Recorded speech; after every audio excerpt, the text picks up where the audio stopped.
Dorothy Malone as Constance Mackenzie, Ed Nelson as Michael Rossi, Mia Farrow as Allison Mackenzie, Ryan O'Neill as Rodney Harrington, Barbara Parkins as Betty Anderson, Tim O'Connor as Elliot Carson, Christopher Connolly as Norman Harrington. Peyton Place is brought to you by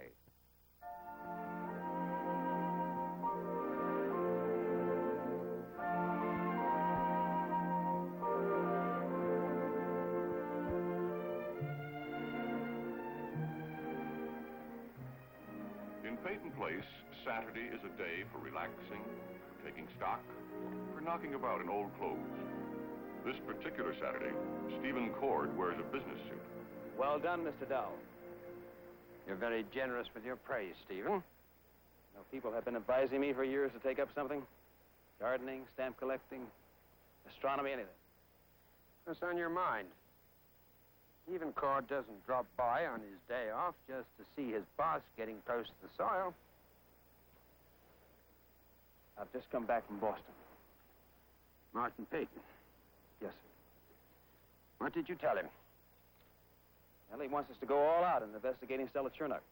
Inasmuch as we weren't prepared for her testimony at the hearing, we had to dig up everything we can about her. You mean destroy her? We don't have to destroy her, sir. But if we agree that we believe she was lying, and I'm sure we do, then all we have to do is... It's not my cup of tea.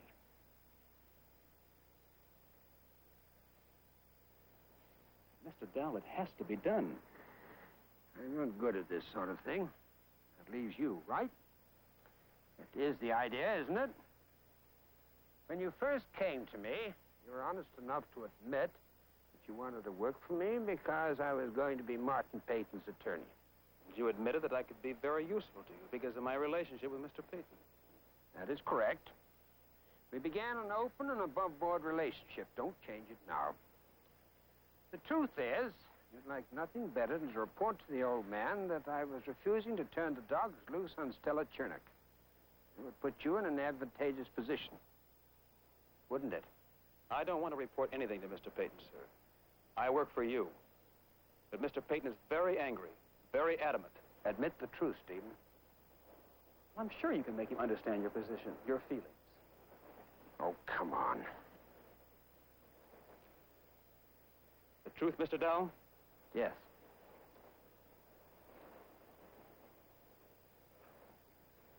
The truth is that Mr. Peyton sent for me. I didn't phone him. I didn't ask for an appointment. He sent for me. I'm very sorry, Stephen. Forgive me, please. Protect yourself, sir. If there's anything you can do, do it. Thanks for coming by, Stephen.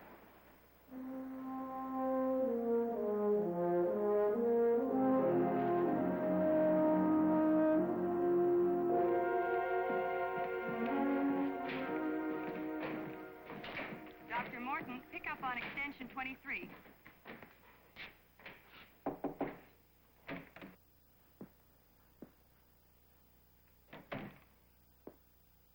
Mr. Carson.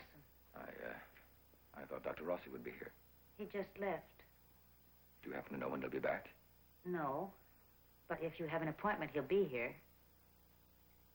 Ah. Excuse me.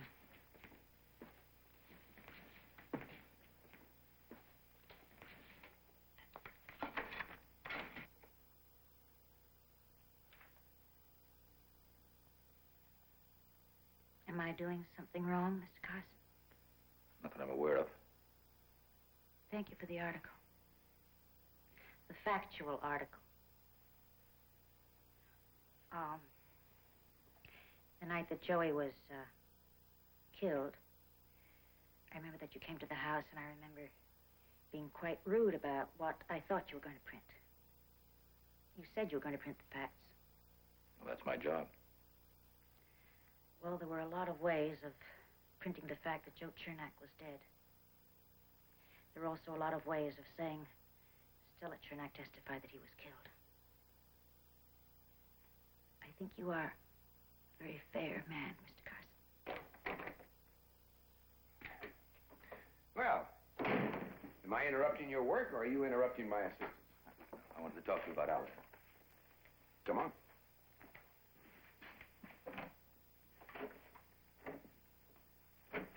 I don't know if you know it or not, but Constance is pregnant. I do know it, and I'm happy for both of you. Thank you. Listen, Mike, I want to try something. I thought I should check with you first. I'm going to read to Allison. Read. Yeah, I know it's absurd, but you know how Allison feels about books. Some books she loves like close friends. Well, she won't be able to hear you. Not consciously, but isn't there a chance that it could get through to her subconscious? Well, I don't know. My voice, and it's familiar to her. We had long conversations about literature even before she knew I was her father. But my voice, reading the books that she loves, if anything gets through, it might be something in all that confusion for her mind to hang on to. You see what I mean? Well, it's an unorthodox approach. But it's not impossible. Well, I don't want you to expect miracles. Oh, no, I won't. I just have to try something, Mike. All right.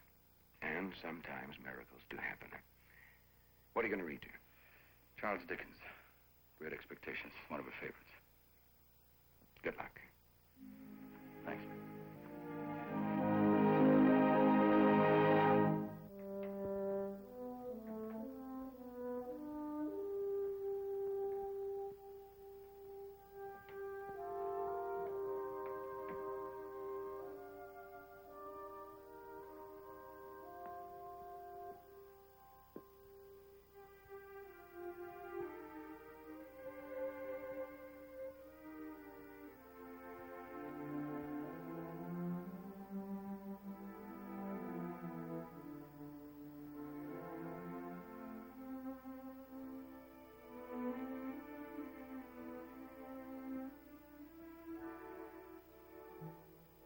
Great Expectations. Chapter 1. My father's family name being Philip, and my Christian name Philip, my infant tongue could make of both names nothing longer or more explicit than Pip. So I called myself Pip, and I came to be called Pip. I gave Pirip as my father's family name on the authority of his tombstone and my sister, Mrs. Joe Gargery, who married the blacksmith. As I never saw my father or my mother, and I never saw any likeness of either of them, for their days were long before the days of photographs, my first fancies regarding what they were like were unreasonably derived from their tombstones, the shape of the letters on my... Mr. Carson. Yes? I'm Russ Gehring, physical therapist. Oh, yes. My wife said that she had met you. You do. I had meant to interrupt here. I can come back. No, please. Go ahead.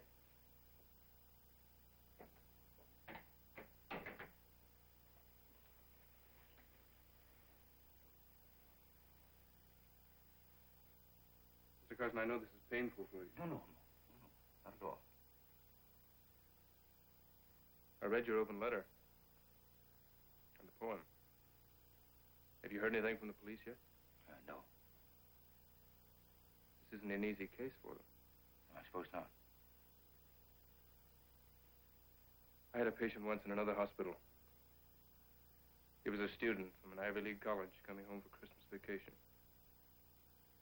Car skidded on the ice. He was in a coma, too. When the police couldn't come up with the driver, the family hired a private detective. He spent a lot of money, a lot of time. For a while, I thought the father was going to crack. Mr. Gehring, my father and my wife have warned me about that. Yeah, I guess they have. As far as I know, they never found the driver. Yeah, sometimes they don't.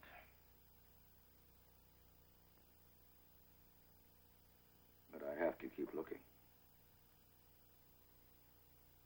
Mr. Carson, one more thing. The boy I was talking about,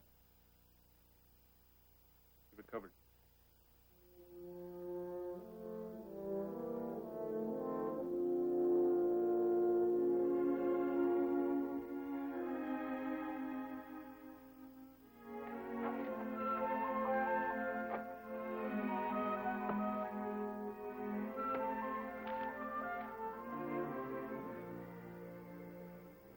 Well, I knew I'd find it eventually. Where'd you find it? Oh, watch out. Well, Allison hid it about 2 years ago, after she finished the course. She had quite a struggle with geometry. It's quite a struggle for Rita, too. I'm not the world's greatest teacher. I think it's wonderful of you to try. You sure she doesn't want to sell them used? The school has a sale every year. No, she'd rather read that. Hello, Mr. Fowler. What can I do for you? I'm going sailing this afternoon. I wonder if you could recommend anything in case I'm caught in a calm. Oh, let's see, there's some new books over here. Excuse me. How's your daughter? Any improvement? I'm afraid not. Well, I think, has your wife read that? I think she'd enjoy it, and it should last her through a month of calms. Well, I was looking for something for myself, Mrs. Carson. My wife's not coming. She has a cold.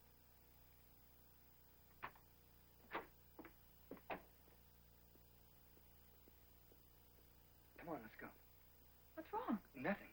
I'll see you Monday, Mrs. Carson. All right, Norman. I'll try to get in early. There's a shipment from New York, too. Hello, Rita. Hello, Mrs. Carson. Hello, Rita. Hello. Oh, I bet you'd enjoy some of these new mysteries. Or would that be sort of a busman's holiday for you? Oh, that'd be fine. I get kind of a kick out of those.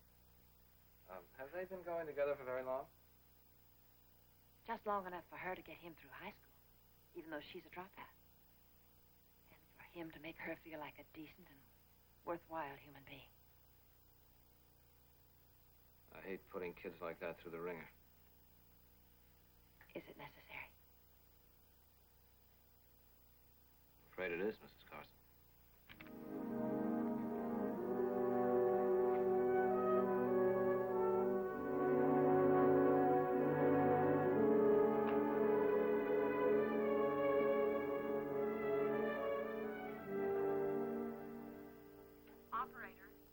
Operator, I'll take that call from Boston now. Yes, sir. I have Mr. Peyton on the line. Thank you. Go ahead, Mr. Peyton. Mr. Harrington's on the line. Hello. I want Ted Dowell taken off Rodney's case. I don't consider that's your decision to make. I'm not talking about your payroll. The son you profess to care about so much is being strangled by incompetence. That's a harsh word. But accurate. You were at the hearing. You tell me. Can Dowell get Rodney acquitted? He's a good man. Of course he's a good man. The soul of integrity and so forth. But contrary to popular opinion, a good man is not hard to find. What is hard to find is a street fighter. You obviously have somebody in mind. Could it happen to be Stephen Cord? Right. He's just what Rodney needs. He's got guts. He's intelligent. And he's Hannah Cord's son. You're a fool. This may come as a surprise to you, but I don't have to take orders from you anymore. I don't work for you, and I don't owe you anything. You have a very short memory. LaBelle, you didn't do that for me. I doubt if you really did it for Rodney. I'll let you know what I decide.